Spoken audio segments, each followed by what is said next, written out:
Praise to the lord. ఈరోజు దేవుడు మనకిచ్చినటువంటి వాగ్దానం ఏంటంటే, కీర్తనల గ్రంథము 18వ కీర్తన 6వ వచనం. నా శ్రమలో నేను యెహోవాకు మొర్రపెట్టి తిని, నా దేవునికి ప్రార్థన చేసి తిని, ఆయన తన ఆలయములో ఆలకించి నా ప్రార్థన నంగీకరించెను. ఆమెన్. మన జీవితంలో శ్రమలొచ్చినప్పుడు మనము ఎవరికి మొరపెడుతూ ఉన్నాం? మనము ఎవరికి ప్రార్థన చేస్తూ ఉన్నాం? ఆ శ్రమల నుంచి విడిపించమని, ఆ శ్రమల నుంచి తప్పించమని, ఆ సమస్యకు పరిష్కారము ఇవ్వమని ఎవరిని అడుగుతూ ఉన్నాం? మన తల్లినా, మన తండ్రినా, అన్నదమ్ములనా, అక్క చెల్లెలనా, మన స్నేహితులనా, అధికారులనా? ఎవరిని అడుగుతూ ఉన్నాం?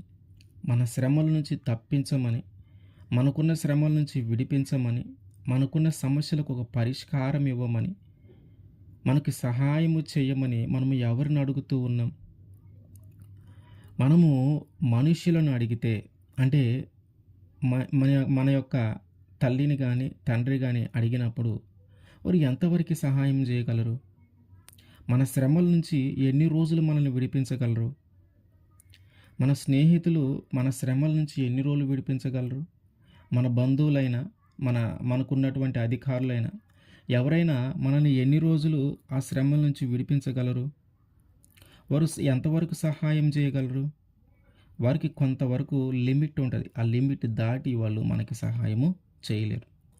ఆ శ్రమల్లో నుంచి విడిపించటానికి, ఆ బాధల్లో నుంచి విడిపించటానికి కొంతవరకు మాత్రమే వారు సహాయము చేయగలరు. అంటే మన శ్రమల నుంచి తాత్కాలికంగా ఉపశమనం పొందటమే కానీ శాశ్వతమైన పరిష్కారము మనుషుల ద్వారా కలగదు. అంటే మనకొచ్చిన శ్రమను బట్టి మన తల్లినో, తండ్రినో, మన బంధువులనో, తెలిసిన వారినో, తోబుట్టువులనో మనం అడుగుతూ ఉంటాం. ఈ శ్రమలో నేనున్నాను, ఈ బాధలో నేనున్నాను, దీని నుంచి మమ్మల్ని విడిపించండి అని కానీ, సహాయము చేయండి అని కానీ, వీటన్నిటి నుంచి మమ్మల్ని కాపాడండి అని కానీ, ఈ సమయంలో మమ్మల్ని ఆదుకోండి అని కానీ మనం అడుగుతూ ఉంటాం. వారు ఎంతవరకు సహాయం చేయగలరు? ఎన్ని రోజులు వారు మనల్ని ఆ శ్రమల నుంచి విడిపించగలరు? వారు ఏ మనిషి అయినను పూర్తిగా శ్రమల నుంచి మనల్ని విడిపించలేడు. వారి చూపే పరిష్కారము, వారు చేసే సహాయము మనల్ని ఆ శ్రమల నుంచి శాశ్వతంగా విడిపించలేదు. అట్లాగే మనుష్యులు స్వార్థపరులు. ఒకవేళ తల్లి తండ్రి కాకుండా మిగతా వాళ్ళు ఎవరైనా చేయాల్సి వస్తే వారిలో స్వార్థం ఉంటుంది. అంటే మన శ్రమ చెప్పినప్పుడు, మన కష్టము చెప్పుకున్నప్పుడు, మన బాధలు చెప్పుకున్నప్పుడు వారి మాట విన్నంత కాలం మనకి సహాయము చేస్తారు. లేదంటే ఏదైనా మన దగ్గర నుంచి ఆశించి సహాయము చేస్తారు. అంటే ఆ శ్రమ నుంచి నేను విడిపించటానికి నీ దగ్గర ఏదో ఒకటి వారికి నచ్చి ఉండాలి. ఆ శ్రమ నుంచి మనల్ని తప్పించటానికి మన నుంచి వాళ్ళు ఏదో ఒకటి ఆశిస్తూ దాన్ని పొందుకోవటం కోసమే మనకి సహాయము చేస్తారు. అంటే ఆ శ్రమల నుంచి బయటికి రావటానికి మనకు సహాయము చేయాలంటే స్వార్థపూరితంగా ఆలోచించి ఏదో ఒకటి మన దగ్గర నుంచి పొందుకోవటానికి, లేదా వాళ్ళకి నచ్చింది ఏదో మన దగ్గర ఉండాలి. అప్పుడే వాళ్ళు మనకు సహాయము చేయగలరు. అట్లాగే మనం ఎప్పుడైతే మన శ్రమల గురించి మనుషులతో మాట్లాడతామో, మన శ్రమల గురించి ఎప్పుడైతే వాళ్ళకి తెలియజేసుకుంటూ ఉంటామో, మన కష్టాల గురించి ఎప్పుడైతే వాళ్ళకి చెప్తా ఉంటామో, వారు దానిని బట్టి మనల్ని అపహాస్యముగా, ఎగతాళిగా మాట్లాడుతూ ఉంటారు. మన ముందు ఒకవేళ మంచిగా అర్థం చేసుకున్నట్టుగా ఉండొచ్చు, కానీ మన వెనుక, అంటే మనం వెళ్ళిపోయిన తర్వాత వీళ్ళకి ఇంతే జరగాలి, ఇట్లా చేశారు, అట్లా చేశారు, వీళ్ళు ఇట్లాంటి వారు అని మన వెనక మాట్లాడుతూ ఉంటారు. అంటే మనకున్న బాధలను బట్టి, మనకున్న కష్టాలను బట్టి మనం మనుషుల దగ్గర చెప్పుకోవటం వల్ల ఏం జరుగుతుంది అంటే వారు పూర్తిగా మనకి సహాయము అందించలేరు, పూర్తిగా మనల్ని ఆ శ్రమ నుంచి విడిపించలేరు. వారు స్వార్థపూరితంగాను ఆలోచించగలరు. అట్లాగే వారు మనల్ని తర్వాత ఎగతాళి కూడా చేస్తూ ఉంటారు. అపహాస్యముగా మాట్లాడుతూ ఉంటారు. తక్కువ చేసి మాట్లాడుతూ ఉంటారు. మనకున్న శ్రమలను బట్టి, మనకున్న బాధలను బట్టి. కనుక ఎవరికి ప్రార్థన చేయాలి? ఎవరికి మొరపెట్టాలి? ఎవరిని అడగాలి? ఈ లక్షణాలు ఏవి మనకు సహాయం చేసేటటువంటి వ్యక్తులు ఉండకూడదు. ఎందుకంటే మనం అడిగే వ్యక్తి స్వార్థంగా ఆలోచించకూడదు. మనల్ని ఆ సమస్య నుంచి పూర్తిగా శాశ్వతంగా విడిపించగలగాలి. మనల్ని చూసి ఎగతాళిగా మన ఆ శ్రమలన్నీ వాళ్ళతో చెప్పుకున్న తర్వాత, మన కష్టాలన్నీ వాళ్ళతో చెప్పుకున్న తర్వాత, వారు మనల్ని అపహాస్యము చేసి మాట్లాడకూడదు. మరి ఇటువంటి వ్యక్తి ఎవరున్నారు? ఇటువంటి వ్యక్తి ఎవరున్నారంటే ఒకే ఒక్కరున్నారు. నీ శ్రమలను చూసి, నీ బాధలను చూసి నవ్వుకొనకుండా, అపహాస్యముగా మాట్లాడకుండా, స్వార్థపూరితంగా ఆలోచించకుండా, నిస్వార్థముతో తాత్కాలికమైన పరిష్కారం కాకుండా శాశ్వతమైన పరిష్కారం ఇచ్చేవారు ఒకరున్నారు. ఆయనే నజరేయుడైనటువంటి యేసుక్రీస్తు వారు. నీ శ్రమలలో నువ్వు ఆయనకి మొరపెడితే, నీ శ్రమలలో ఆయనకి ప్రార్థన చేస్తే, నీ శ్రమల నుంచి విడిపించమని యేసుక్రీస్తు వారిని నువ్వు అడిగితే, నీ బాధల నుంచి విడిపించమని యేసుక్రీస్తు వారిని నువ్వు అడిగితే, నా సమస్యకు ఒక శాశ్వతమైన పరిష్కారం ఇప్పించమని కానీ యేసుక్రీస్తు వారిని నువ్వు అడిగితే, ఆయన ఖచ్చితంగా నీ మొరను ఆయన ఆలకిస్తాడు. ఆలకించడం అంటే ఏంటి? దేవుడు ఆలకించాడంటే ఆ సమస్య తీరిపోయినట్టే, ఆ సమస్యకు పరిష్కారం దొరికినట్టే. కనుక ఎవరికి మొరపెడుతూ ఉన్నాం? ఇక్కడ మనకు 2 విషయాలు ముఖ్యమైనవి. ఒకటి ప్రార్థన, 2 ఎవరికి ప్రార్థన చేస్తూ ఉన్నాం. ప్రార్థన శక్తివంతమైనది, కానీ దానికంటే ముఖ్యమైనది ఏంటంటే ఎవరికి ప్రార్థన చేస్తూ ఉన్నాం, ఎవరిని అడుగుతూ ఉన్నాం, ఎవరికి మొరపెడుతూ ఉన్నాం. మనకున్న శ్రమను బట్టి, మనకున్న బాధను బట్టి, మనకున్న కష్టాన్ని బట్టి ఎవరి దగ్గరికి వెళుతూ ఉన్నాం సహాయము కోసం, ఎవరికి మొరపెడుతూ ఉన్నాం పరిష్కారము కోసము, ఎవరికి ప్రార్థన చేస్తూ ఉన్నాం ఆ కష్టముల నుంచి విడిపింపబడటానికి, ఆ బాధల నుంచి విడిపించబడటానికి ఎవరికి మొరపెడుతూ ఉన్నాం. ఇది ముఖ్యమైనది. మనుషుల సహాయం నీకు వ్యర్థం, అధికారుల సహాయం నీకు వ్యర్థం, రాజుల సహాయము నీకు వ్యర్థం. వీళ్ళందరూ నీకు న్యాయముగా నీకు సమస్య పరిష్కారం చేయాలంటే, కార్యము మంచిగా జరగాలంటే అడగాల్సింది, బ్రతిమలాడాల్సింది, మొరపెట్టాల్సింది అధికారులకు కాదు, యేసుక్రీస్తు వారికి.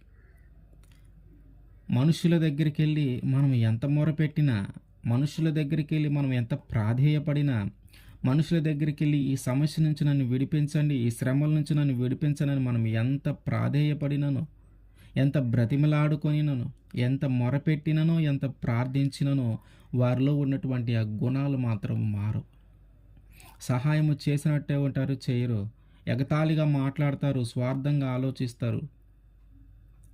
కానీ యేసుక్రీస్తు వారిలో అట్లాంటి లక్షణాలు లేవు. ఆయన నీ బాధను చూసి ఆయన కూడా బాధపడుతూ ఉంటాడు. నీ కన్నీటిని చూసి ఆయన నీ కన్నీటిని తుడిచేటటువంటి దేవుడు, నీ బాధను ఆలకించేటటువంటి దేవుడు, నీ బాధను పంచుకునేటటువంటి దేవుడు ఆయన. కనుక మన శ్రమలలో మనం ఎవరికి మొరపెడుతూ ఉన్నాం, ఎవరికి ప్రార్థన చేస్తూ ఉన్నాం. ప్రార్థన చాలా శక్తివంతమైనది, కానీ అంతటి శక్తివంతమైన ప్రార్థన ఎవరికి చేస్తున్నాం అనేది చాలా చాలా ముఖ్యమైన విషయం. దావీదు గారికి కూడా ఆయన జీవితంలో ఇట్లాంటి పరిస్థితులు వచ్చినాయి. శ్రమలన్నీ రాజైనటువంటి సౌలు చేత కలుగుతూ ఉన్నాయి. సౌలు ఎదురు చూస్తూ ఉన్నాడు దావీదు గారి కోసం, ఎప్పుడు దొరుకుతాడా అని.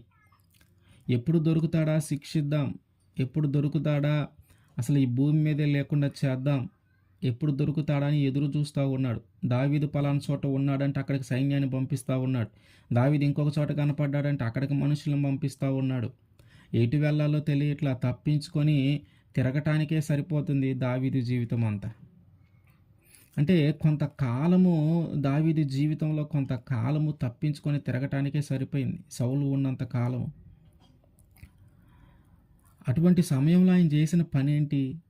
దేవునికి ప్రార్థన చేశాడు. నా శ్రమలు ఇట్లా ఉన్నాయి, నా బాధలు ఇట్లా ఉన్నాయి, చంపేద్దామని తిరుగుతా ఉన్నాడు, ఎక్కడికి వెళ్తే అక్కడికి మనుషులను పంపిస్తూ ఉన్నాడు, ఎక్కడికి వెళ్తే అక్కడ సైన్యాన్ని పంపిస్తూ ఉన్నాడు, ఎటు తప్పించుకోవాలో తెలియట్లా, ఎటు వెళ్ళాలో తెలియట్లా, బ్రతికుంటానో లేదో తెలియట్లా, ఈ శ్రమల నుంచి నన్ను విడిపించయ్యని దేవునికి ప్రార్థన చేస్తూ ఉన్నాడు. అదే ప్రార్థన సౌలుకి చేసినడితే, లేదా తన పక్కనున్న ఆ సైన్యంలో సహాయం చేసే వ్యక్తులకు చేసినడితే ఏమైనా ఉపయోగం ఉండేదంటే ఏమి ఉపయోగం ఉండేది కాదు. ఒకవేళ ప్రజలను అడిగితే దావీదు గారిని చూసి వాళ్ళందరూ నవ్వుకునేవాళ్ళు. సౌలుని అడిగితే సరే నేను నిన్ను ఇబ్బంది పెట్టంలే రా అని చెప్పి నమ్మకంగా తీసుకొని వెళ్ళి ఏదో ఒకటి చేసైనా ఉండుండొచ్చు. కానీ ఎవరి మీద ఆధారపడ్డాడు? ఎవరి సహాయం కోరుకుంటా ఉన్నాడు? ఎవరు విడిపిస్తాడని నమ్ముతూ ఉన్నాడు? ఎవరు ఆ శ్రమల నుంచి తప్పిస్తాడని ఎవరు తప్పిస్తారని నమ్ముతూ ఉన్నాడు?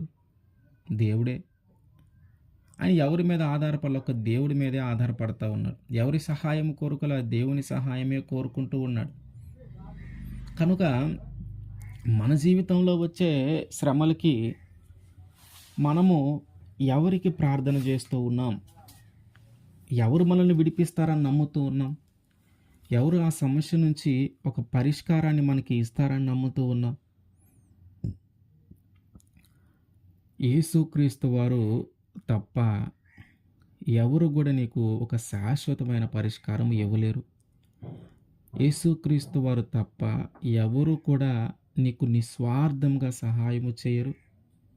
యేసుక్రీస్తు వారు తప్ప ఎవరు కూడా నీ యొక్క బాధలను విని ఎగతాళిగా కానీ అపహాస్యముగా కానీ చేసేవారు లేరు. ఒక్క యేసుక్రీస్తు వారు మాత్రమే నీ బాధలను, నీ శ్రమలను, నీ కష్టాలను విని ఎగతాళి చేయకుండా, అపహాస్యము చేయకుండా, తన కుమారుడిలాగాను తన కుమార్తెలాగాను నిన్ను స్వీకరించి ఆ బాధల నుంచి, ఆ కష్టాల నుంచి, ఆ శ్రమల నుంచి ఆయన నిన్ను విడిపిస్తాడు.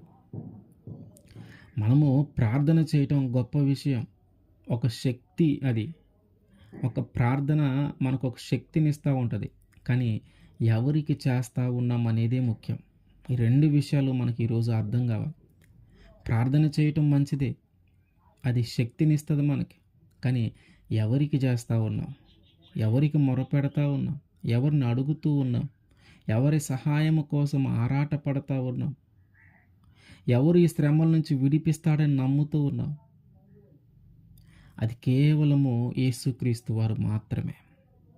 దావీదు గారిని ఆ ప్రార్థన చేసిన తర్వాత ఆ సౌలు పెట్టే ఆ బాధల నుంచి, సౌలు వల్ల కలిగే అపాయముల నుంచి, సౌలు వల్ల కలిగే ప్రమాదాల నుంచి, సౌలు వల్ల కలిగే అవమానాల నుంచి, సౌలు వల్ల కలుగుతున్న అపహాస్యము నుంచి, ఒక ప్రాణ భయము నుంచి దావీదు గారిని విడిపించి ఇజ్రాయేలు ప్రజలందరి మీద రాజుగా ఏర్పాటు చేశాడు దేవుడు. దావీదు గారు చెప్పినప్పుడు దేవుడు నవ్వుకోలా, అపహాస్యంగా మాట్లాడలా, స్వార్థంగా ఆలోచించలా. ఆయన ఎప్పుడైతే శత్రువులు సౌలు దగ్గర పనిచేసే వాళ్ళు దావీదు గారి దగ్గరకు వస్తూ ఉన్నారో, వచ్చిన ప్రతిసారి దేవుడు కాపాడుతూనే ఉన్నాడు. అంటే ఆయన శ్రమలలో కూడా దేవుడు ఆయనకి తోడై ఉన్నాడు. ఎప్పుడు వదిలిపెట్టలా దేవుడు. అట్లాగే దావీదు గారు కూడా దేవుణ్ణి ఎప్పుడు వదిలిపెట్టలా. ప్రార్థన చేస్తూనే ఉన్నాడు, అడుగుతూనే ఉన్నాడు, సహాయం పొందుకుంటూనే ఉన్నాడు. ప్రార్థన చేస్తూ ఉన్నాడు దేవుణ్ణి, అడుగుతూ ఉన్నాడు దేవుణ్ణి, సహాయం చేయమని అడుగుతూ ఉన్నాడు, సహాయం పొందుకుంటూ ఉన్నాడు.